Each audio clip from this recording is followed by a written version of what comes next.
Alrighty, hello.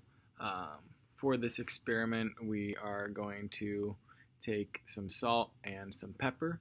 We're going to place it on a plate and try and separate the salt from the pepper using just a balloon. So we'll go through that entire process, but first off, I'll show you. I've got my salt and my pepper on this plate right here. I'll show you a little bit more. So it's right here. It's all mixed up. So the granules are mixed in together, so there is no separation of them right now. It's all mixed up. And then what we're going to use is just a normal ordinary balloon. Grab that. So just a normal balloon right here. And we're going to try and get the salt to stay on the plate actually, and it'll be the pepper that rises up to the balloon. Just a little bit as to why it would do that. It's the difference between the charges, so like we know, positives and negatives do attract to each other.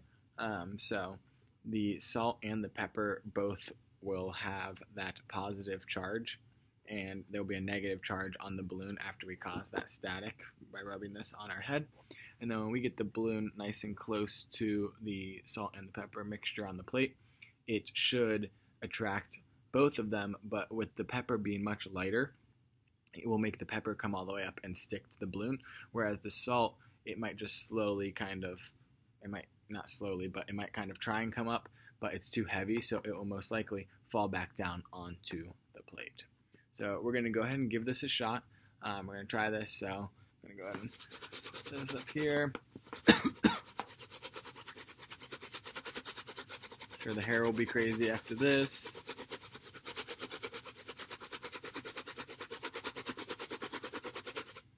Alrighty, so I'm going to go ahead and hold it up to here. And as you can't really see, but the pepper is in fact sticking to,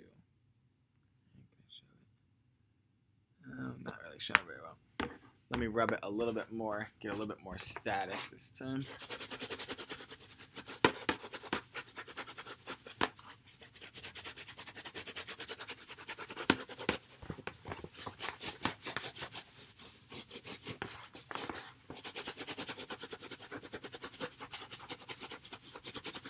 Alrighty, so here we go, and you can hear it all flying up there. Try and show, so you can see the pepper. Notice how right there is no salt actually on that. It is just in fact pepper, like we had thought before we started this. So the salt did in fact stay down on the plate. It was just the pepper that came up to the balloon. The salt, I kind of did notice that when you put it down close enough, the salt will try and come up to the balloon, whereas the pepper, you can hold it much farther away, and the pepper will actually go up to the balloon from a farther distance. So, like I said before, this is the difference between the positives and negatives charges of the protons in the salt and pepper and everything. So the salt and the pepper, they are going to be those positive charges, and the balloon would then have the negative charge, and they would be attracted to each other. So that is what is causing that change to allow the pepper to go up and stick to the balloon.